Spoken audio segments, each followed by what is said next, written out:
Hey guys, Nicole here with Obscure Reptiles and Caging, and today we're going to be talking about the best feeders for ball pythons. So let's get started.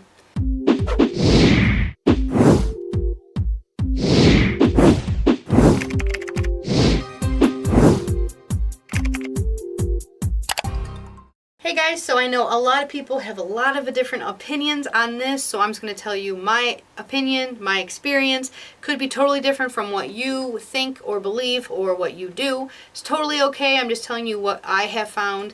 I've been keeping rodents. I've had just about everything you could have for the last 15, 20 years. I actually started off specifically with ASF rats, which we're going to get into in a little bit. I've bred mice, rats. Those are the three main things we're going to talk about. I know other people for different species, like let's say instead of ball pythons, you have something that has to be scented with either like a quail, people who have used gerbils, different things like that. We're just going to talk about the three main: rats, mice, and ASF for this video. So what is best for a ball python? Honestly, it all depends on your snake. So some snakes are what are known as mousers. They will not eat anything but a mouse. My first ever blue-eyed Lucy, he would not eat anything but a mouse. I remember before I ever had a chance to breed mice, I only had rats at the time, or ASF rats, and I had nowhere extra to breed mice. I'd have to go to the pet store to get one mouse a week for him, every single week. And that is something that was a huge pain for me. Not all snakes are like that, obviously. A lot of people, I've heard people say, is especially baby ball pythons, if you start them on something specific, that tends to be what they want because it's what they've learned as food, which is totally logical. Some snakes are just hungry. Some I could put my hand in there and they think that cool, great, that's the meal. But if you start them on mice, again, this is my experience, ball pythons could be totally different from what you've experienced. If you introduce let's say rats first. We'll go with what I like to do first. I like to do rats with all my baby ball pythons. The super hungry ones, they're going to take it. I'm going to try rats for a couple of weeks. If I can tell that rat or that snake is just not interested at all, then I will switch to a mouse. Then sometimes you get a reaction right away, and other times you still get no reaction. You can try and use an ASF. Normally rats and mice are the two go-tos when it comes to ball pythons. Each of these have their pros and cons. So we're going to go through each, and I will start with rats. So obviously, if you've never seen any of them, I'll throw a picture. Here's a cute little rat. When it comes to rats specifically, they grow the largest. You can actually get dwarfs. You get them all different colors and patterns, but rats grow the largest. So when it comes to breeding ball pythons, which an adult female, you're talking, can take down a full-grown rat if they truly wanted to. You only would have to feed them every 10 days, depending on how large the meal is, what time of year it is, how big the snake is, but you only need that one meal, which is great if you grow that rat up. Let's say a full-grown adult mouse or ASF, they're both a little bit different in size. That could be the size of a 5 or 6 week old rat. So you can have rats work a little bit better because they're growing quicker, because they get larger. When it comes to ball pythons specifically, if you're going to use live or frozen, that's really not going to matter as much if you're buying, let's say, frozen instead of breeding your own, or some of your snakes need live. But rats are larger, so that tends to be a little bit easier. You don't have to feed your snakes quite as often or as many of the animals. As a general rule, if you get your snake to eat a rat, it will eat anything else. It will take a mouse, it'll take an ASF, it'll take a hand, it'll take anything. I like to think of rat as like, that's pretty much, if it'll eat it, it'll eat anything. It's like the most unpicky ball python that there is, generally speaking. I don't have any snakes that will eat a rat but then say no to other things. I do have snakes that'll say no if they eat mouse or ASF. They don't want a rat anymore, or it'll take a few feedings for them to be like, oh, okay, I'll take the rat.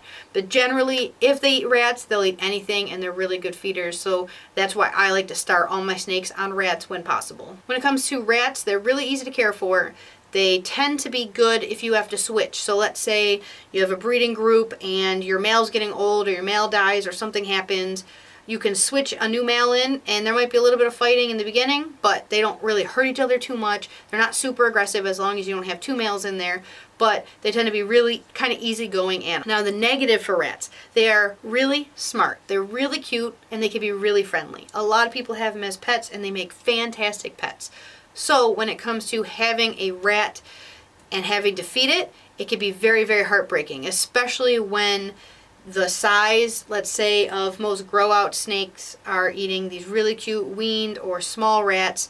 Some of them can be very calm. You can get them in, again, very cool colors. So if you're going to breed, I really recommend you just get some basic white ones, nothing with color, just white and black, stuff like that. But it can be very heartbreaking and very difficult for people to actually use them as feeders, especially if they're live. Them being so large is, if you are going to feed a very large snake, let's say you have a very large ball python, you want to put a medium or large rat in there with them that's live, that rat can really tear up that ball python. Even though that ball python got it and squeezes it and it only takes, let's say, 30 seconds for them to go to sleep, that rat can bite the crap out of that snake. So you're going to have some battle wounds on your snakes if you're feeding live and large rats. Another thing, because they're so large, you're also looking at the most food, the most bedding, and the most space for the least amount of animals. So keep that in mind for rats. Alright, so now we're going to talk a little bit about mice. Most snakes love mice. I don't think I have a single snake that will say no to a mouse. They're small, so they really don't take up that much space, so when you go to breed them, you could have a good sized colony. If, let's say, you're using a standard rodent rack, instead of having 3 females and a male, like you would for rats, you could probably have 10, 15 females and 1 male. A lot of people find them really easy to breed. I think they are one of the hardest things to breed. I don't know why. Out of everything I've ever bred, mice have had the lowest amount of successful babies growing up. I get a lot of pinkies, but for whatever reason, I've gotten mice over the last 15 years from different breeders at different times, different setups, different groups. I've tried a bunch of, this gender, only having 1 male, 1 female. I've tried just about everything, every setup, every which way, and I just cannot get mice to not eat their babies.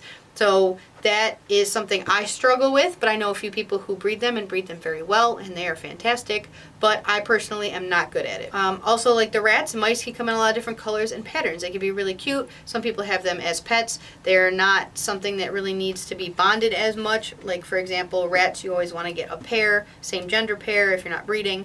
But for mice, I've heard that you can have 1. It's probably always better to have 2 of anything. A lot of people really enjoy mice, especially with the really cool colors and patterns that they can have. Now, the worst part about mice is they smell worse than any rat. I've heard from Caitlin over at Mosaic Corns. She breeds mice. She does them fantastically. She's got show mice. She does all this stuff. You want to learn stuff about mice, or you're interested in that kind of stuff, definitely check her out. She says specifically it's the males that have that terrible, terrible odor, but I could have 5 rat racks and 1 mouse rack, and without that mouse rack in there, it's like there's no smell. Personally, I can't stand their odor, but if you're cleaning more often, or because there's not so much space, it doesn't have to be cleaned as often as, let's say, rats, because they're smaller. But personally, I do not really enjoy mice or the way that they smell. Another bad thing is, for a full-grown big adult female ball python, or even an adult male, you're going to have to kind of feed it to them like Tic Tacs. You're going to have to keep throwing adult mice in there and let them keep eating to be able to get enough weight. Let's say 1 medium rat, let's say, weighs 200 grams, and an adult mouse weighs 50. You're going to have to give them 4 adult mice for that 1 rat. It's not always the best option, especially when you have adult snakes. Okay, and last, our African soft furred, also known as ASF, these little cute guys. So these are what I started off breeding. I really enjoy them. Really, really good things about them is they are actually ball python's natural diet. That's what they would actually eat in the wild. So I think, if possible, or when possible, ASFs are the best option. But they unfortunately have some more positive and negatives, which might not actually make them the best for you. I personally don't breed them because of their negatives, but we'll get to them. Their positives, they're super stinking cute. They, again, are the natural diet. I've heard people say that if you feed them to a snake, they get what they call addicted to ASF. They won't eat anything else. I've had snakes get addicted to mice, but never to rats. And if a snake will take a mouse, they'll generally also take an ASF. So to me, they're kind of interchangeable when it comes to ball pythons. If they like mice, they like ASF, vice versa. But I've never had a snake get absolutely addicted and only will eat ASF for me. So they're actually around the size of a mouse, but a little bit bigger.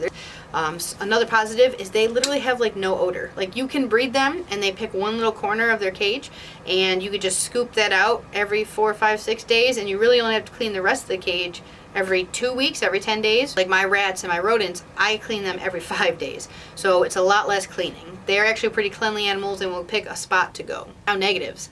Reason why I don't have these little guys anymore is they are little devils. So the reason why I don't like them is you have to keep them in glass. You can keep them in a normal rodent rack, but they like to chew more than anything else I've ever had. The reason I was successful when I started breeding these is I had them in 10-gallon glass tanks. They all had glass water bottles. They all had glass hides and a hard plastic hide. That way they could actually chew on one and have the other still. But they love to chew. So if you got like a hanging water bottle, that thing's SOL. If you have them in a cage that's not made out of metal or glass, they're probably going to get out eventually. Another negative is they're very territorial and you cannot put something new in there. So generally what you have to do is you have to get, like, let's say 4 or 5 females, 1 male, when they're a little bit younger, grow them up together and then they can breed. But if at some point your male dies, normally they will not accept another male. Either you then have to keep one of the baby males that they produced and let it grow up. So now you're not going to be producing very healthy babies, especially if you do that a couple of generations in a row. But there's really no other way. Once in a while you can get a new male in there, but generally you put a new male in there and the females are actually just going to kill them, which is very bad. You don't want to do that. So it sucks having to raise up, let's say 5 females and a male. You lose the male right away or something happens with him and now you got to feed off your females and start the process all over. They also tend to be pretty snippy. I've been bit by a fair share of ASF rats, but not mice or rats. They're cute, but they're definitely nasty. Alright guys, that's it for this video. I hope I helped you guys out a little bit. If you have any questions about any of this, put them in the comments below. If you haven't already, please subscribe. We do new videos every single week, and I'll see you guys in the next video.